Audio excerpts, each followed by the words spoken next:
Part 4. A dance honoring the lost princess began.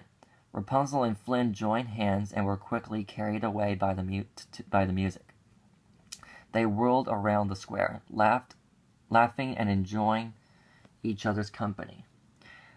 Next they ventured off to explore the town. Rapunzel tried on a beautiful dress, ate cupcakes, and made colorful chalk drawings on the street.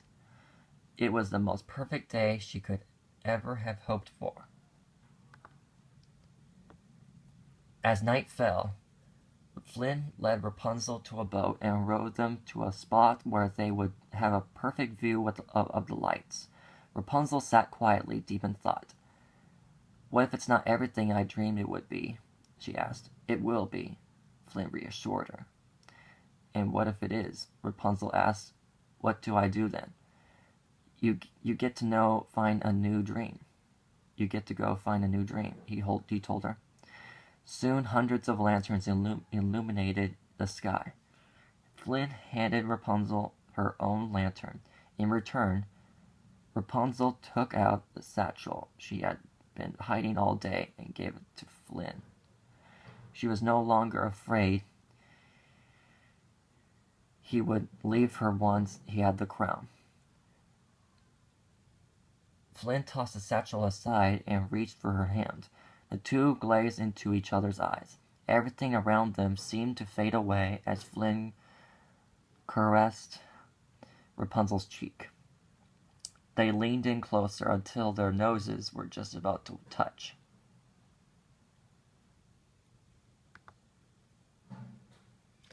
Flynn suddenly backed away. "Is everything okay?" asked Rapunzel.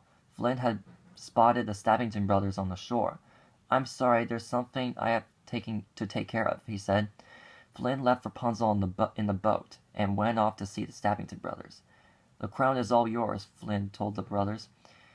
"We heard you found something much more valuable than the crown." "We want her instead," said one of the Stabbingtons.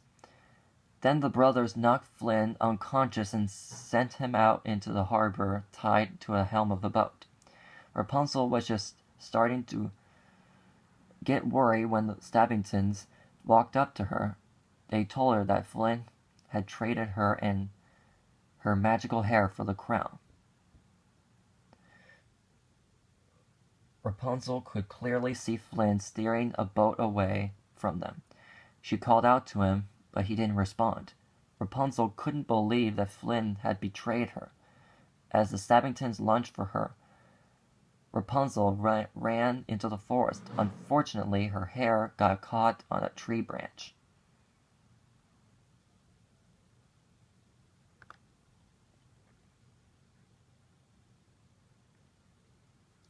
As she frantically tried to free herself, Rapunzel heard a scuffle. She looked back and saw Mother Gothel standing over the brothers, who lay unconscious on the ground. "I was so worried about you, so I followed you," explained Mother Gothel.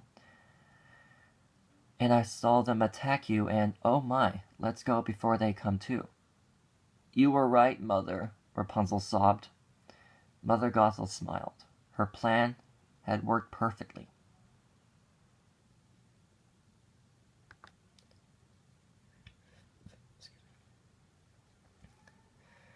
Flynn's boat hit the dock outside the castle.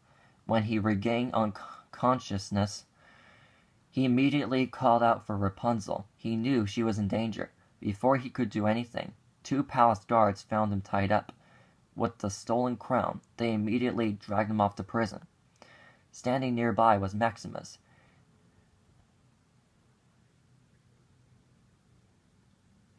He had seen everything. The horse knew he had to help Flynn escape.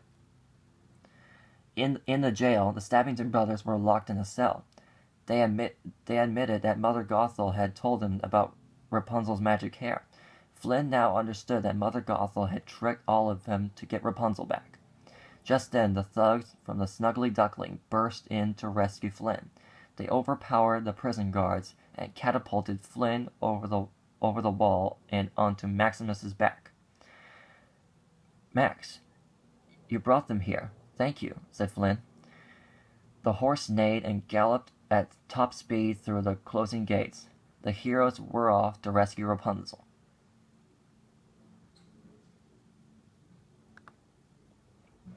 Back at the tower, Rapunzel lay on her bed, heartbroken.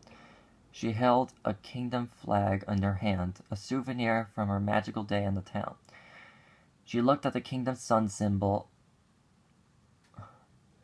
on the flag and gazed up at her paintings on the ceiling. She noticed that the golden sun was everywhere. She had unknowingly been painting the symbol her entire life. Suddenly, a series of memories rushed through her mind, the lanterns being released on her birthday, the mosaic of the king and the queen and the green-eyed princess, the crown she had tried on the day before. Rapunzel finally realized the truth. I'm the lost princess, Rapunzel declared. Mother Gothel tried to speak, but Rapunzel wouldn't listen. You were wrong about the world, Mother, and you were wrong about me. Mother Gothel pulled her arm out of Rapunzel's grasp and fell backward into a mirror, shattering it. I will never let you use my hair again, said Rapunzel, turning away.